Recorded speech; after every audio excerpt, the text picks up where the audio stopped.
Très chers amis de la pizza, bonjour et ravi de vous accueillir dans cette nouvelle vidéo.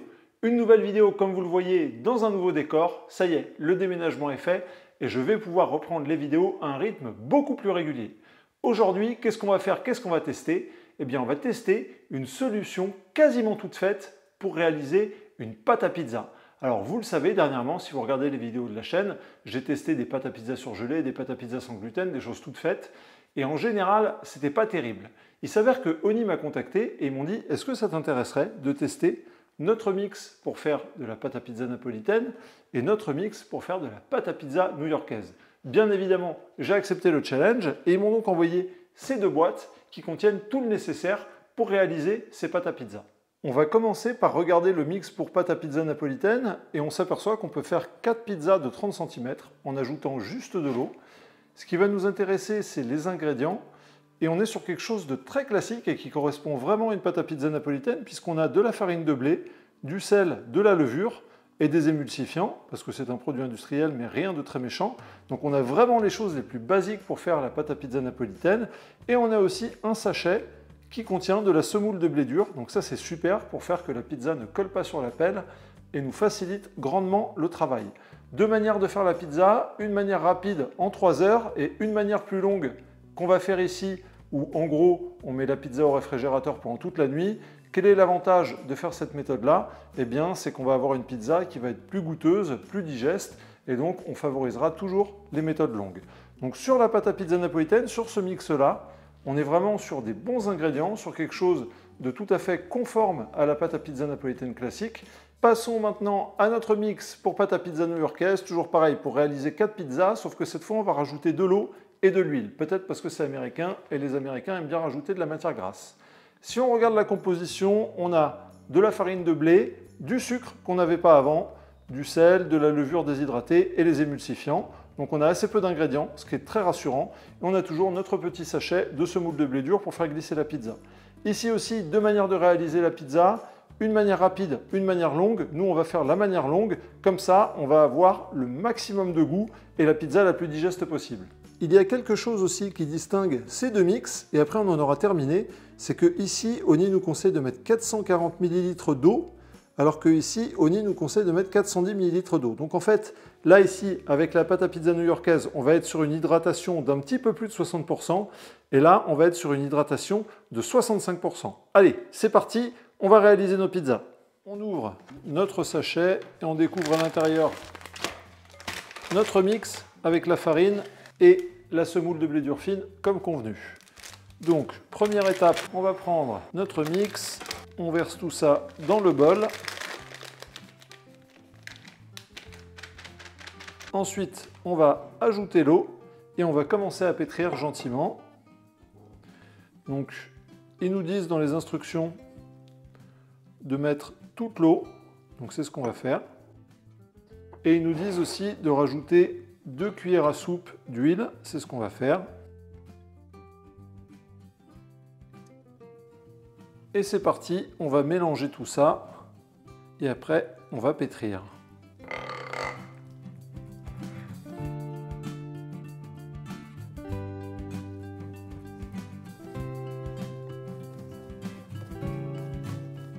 Ça fait un petit peu plus de 5 minutes que je suis en train de pétrir. Et on voit que tout a bien été assimilé, la pâte est collante, elle n'est pas lisse. Et ce que je vais faire, eh bien, je vais laisser la pâte reposer pendant 10 minutes, un quart d'heure, et ensuite je vais revenir pour la terminer, où elle va se lisser immédiatement.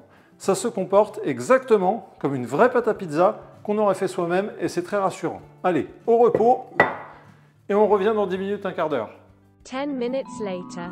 De retour après un bon quart d'heure, et on va regarder un petit peu notre pâte. On va la décoller du plan de travail. Voilà. Alors, je vais mettre un tout petit peu d'huile sur les mains parce qu'elle colle encore un tout petit peu.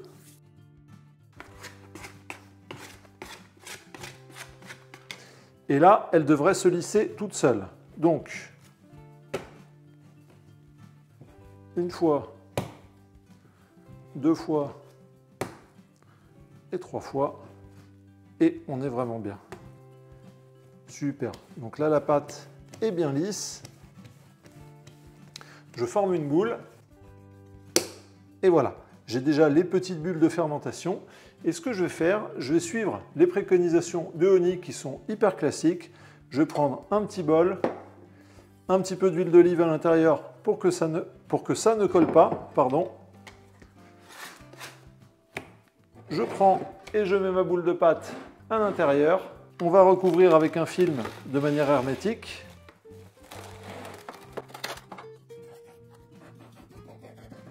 Et ça part au frigo toute la nuit. Pour la pizza napolitaine, on va la faire en machine. Et on va ajouter notre eau au fur et à mesure.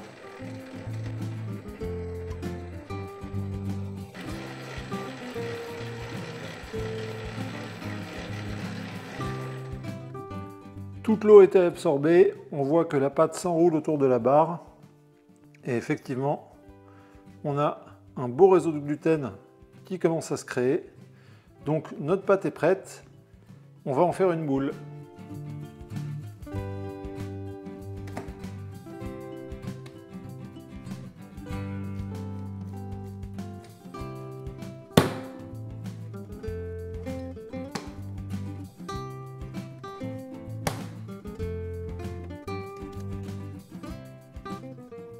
Voilà, superbe. On a une belle boule de pâte, on a des belles bulles de fermentation. C'est exactement comme si on l'avait faite à la main. Superbe. Maintenant, on la prend. On la met aussi dans un contenant qu'on a huilé. On va fermer ça hermétiquement. Et Naples va rejoindre New York au frigo toute la nuit. The next day. On se retrouve la journée du lendemain. Les pâtes ont passé la nuit au frigo. Et on peut voir que Naples a essayé de prendre son envol. Alors que New York a bien gonflé, mais c'est plutôt bien comporté. Donc, déjà, c'est marrant de voir que les pâtes n'ont pas réagi pareil. Celle-là faite à la main, celle-là faite au robot. Je ne sais pas s'il y avait d'autres différences, mais bon. Et on va surtout faire les pâtons, et ensuite, on fera nos pizzas. Étape numéro 1, c'est pas la plus facile. Je vais essayer de récupérer la pâte à pizza napolitaine qui est collée sur le plastique, et en gratouillant gentiment avec ma spatule, je vais y arriver. Pour rappel, dans chaque sachet, on peut faire 4 pizzas de 30 cm. Et moi, j'ai pas besoin d'autant de quantité, donc je vais réaliser 2 pâtons d'environ 270 grammes qui vont me permettre d'obtenir un disque exactement de la taille d'une assiette. Alors la pâte se comporte vraiment comme de la pâte à pizza qu'on aurait fait à la main. C'est vraiment exactement la même chose. Donc on va faire les pâtons. La pâte ne colle pas au doigt, la réalisation des pâtons se fait super facilement, comme d'habitude, donc c'est encore un bon point pour ces mix de pâte à pizza. Le premier pâton qui va aller dans la caisse.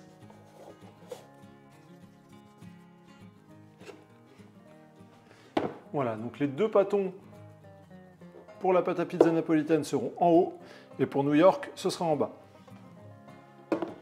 Pour la pâte à pizza new-yorkaise, ça se passe exactement pareil, il n'y a aucune difficulté, la pâte se travaille très facilement, je réalise aussi 2 pâtons de 270 grammes qui vont nous aider à faire de belles pizzas. Et voilà, on va revenir dans 2 heures pour faire nos pizzas. D'ici là, ils vont reposer à température ambiante, à couvert. A few moments later. On se retrouve après environ 2h30, 3 heures de pause et on va regarder un petit peu à quoi ressemblent nos pâtes à pizza. J'ai donc ici mes napolitaines et là mes new-yorkaises. On va commencer par faire la napolitaine et ensuite on s'attaquera à nos pizzas new-yorkaises. En tout cas, les pâtons ont bien gonflé et ils sont bien prêts à être travaillés. On va se régaler.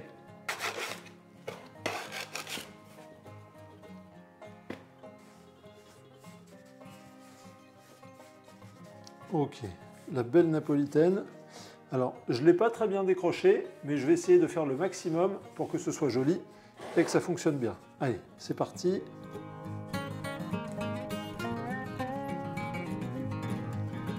Ça suit parfaitement le mouvement des mains. Ça s'étale tout seul. La pâte est pleine d'air.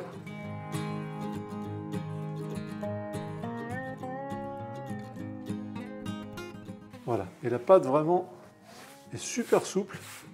Elle s'étend toute seule, donc je ne vais pas trop forcer. Je vais bien crever toutes les bulles pour ne pas avoir de mauvaises surprises à la cuisson. On va partir sur la reine des pizzas napolitaines avec une margarita. Ici, j'utilise des tomates d'Aterini que j'ai pressées à la main, du pecorino, un petit peu de mozzarella fleur de lait, le filet d'huile d'olive et la pizza est prête à être enfournée. Et voilà, une superbe margarita et on va aller en cuisson. Le Honico d'A16 est à 420 degrés, c'est un poil juste. J'aurais dû le faire monter un petit peu plus en température, mais c'est pas grave. Après 2 minutes de cuisson, regardez ce qui sort du four.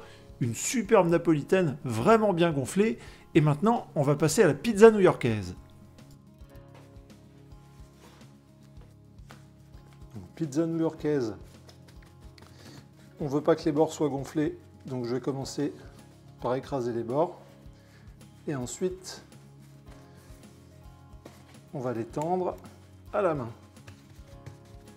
De la même manière que sur la pâte à pizza napolitaine, c'était souple et facile à travailler, sur la pâte à pizza new-yorkaise, c'est exactement la même chose, on n'a aucune difficulté, la pâte se travaille très bien. N'étant pas un spécialiste de la pizza new-yorkaise, peut-être que j'aurais dû étendre la pâte au rouleau, peut-être que j'aurais dû rajouter des pepperonis sur la garniture, bref, j'ai bien conscience que je ne respecte pas à la règle la pizza new-yorkaise, mais bon, je vais donner le meilleur de moi-même pour vous apporter le résultat le plus satisfaisant que je suis capable de faire. Toujours pour ne pas offenser les puristes, il est marqué que la pizza doit plutôt cuire 3 à 5 minutes à une température de 370 degrés. Bon, avec le code A16, c'est pas toujours évident d'aller sur des températures aussi basses, et la pizza qui va sortir de mon four, on est d'accord, elle ressemble pas trop à celle des Tortues Ninja, mais c'est le mieux que j'ai réussi à faire aussi, j'en appelle à votre indulgence. Allez, regardons un petit peu en détail les deux pizzas du jour, avec ici la napolitaine qui a très bien gonflé, et ici la pizza new-yorkaise. Vous avez compris, je suis pas très fier de ce que j'ai fait, mais bon, c'est le maximum de ce que j'ai réussi à obtenir. Quoi qu'il en soit, le résultat final qui est obtenu avec ces deux mix est vraiment très satisfaisant, et on a exactement la même chose que si on avait acheté tous les ingrédients séparément et qu'on avait tout fait à la main. Maintenant, si on allait regarder un petit peu ça en détail, et surtout si on allait goûter. Alors on va regarder un petit peu la structure de cette pizza. Et c'est vraiment super top. Très belles alvéoles. Une belle panification. Donc sur la pizza napolitaine, on est vraiment sur des résultats qui sont super, très prometteurs. Hop, ça tombe de partout. Vraiment top. Et maintenant, on va goûter tout ça. Allez, c'est parti, c'est le moment le plus difficile, la dégustation. Je vais commencer par la napolitaine. Bon appétit.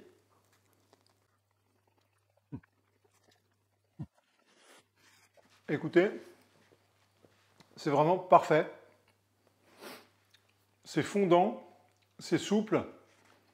C'est comme une pâte à pizza qu'on aurait fait nous-mêmes avec l'ensemble des ingrédients. Donc le mix de pâte à pizza napolitaine, il est vraiment top de chez top avec les bons ingrédients. C'est un régal, c'est vraiment un délice. Et maintenant, je vais essayer la new-yorkaise. On va voir un petit peu ce que ça donne. Alors, elles sont super chargées. Je vais essayer de ne pas tout faire tomber. Bon appétit. Un délice.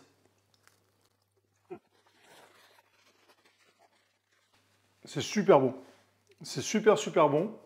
La pâte est vraiment goûtue et je ne sais pas si c'est du fait de l'huile d'olive, mais elle a cette espèce de consistance en bouche qui est vraiment très bonne.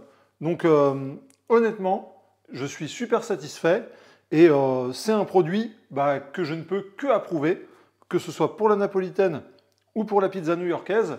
Les résultats sont vraiment tip top. Alors les amis, que penser de ces mix pour faire de la pâte à pizza? Eh bien je pense moi que si vous êtes un grand débutant, que vous venez d'acquérir votre four Oni, eh bien pourquoi pas, ces mix vous permettent d'obtenir de très bons résultats sans avoir à vous soucier des ingrédients, du dosage, juste en mettant un minimum la main à la pâte et vous avez des résultats vraiment professionnels. Au niveau du tarif, on est sur 7,50 €. Dites-moi dans les commentaires ce que vous pensez de ce tarif-là, 7,50 € pour faire 4 pizzas. Dites-moi si vous trouvez que c'est cher, pas cher, ça m'intéresse toujours d'avoir votre avis. En tout cas, on a bien vu que le résultat final obtenu était super satisfaisant et parmi toutes les solutions de pâte à pizza prêtes ou quasiment toutes prêtes que j'ai essayées, pour le moment, c'est vraiment ce mix-là qui m'a donné les meilleurs résultats. Je le rappelle, on trouve les liens en description si ça vous intéresse et vu qu'on arrive à la fin de cette vidéo, on met un petit pouce bleu pour soutenir la chaîne.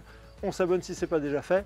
Et en tout cas les amis, on se retrouve tout bientôt pour des prochaines aventures de pizza, pour tester soit des solutions toutes faites ou quasiment, ou alors faire la pâte à la main, ou encore tester différents matériels. Allez les amis, portez-vous bien, voilà, la pâte s'en va et moi aussi. Salut!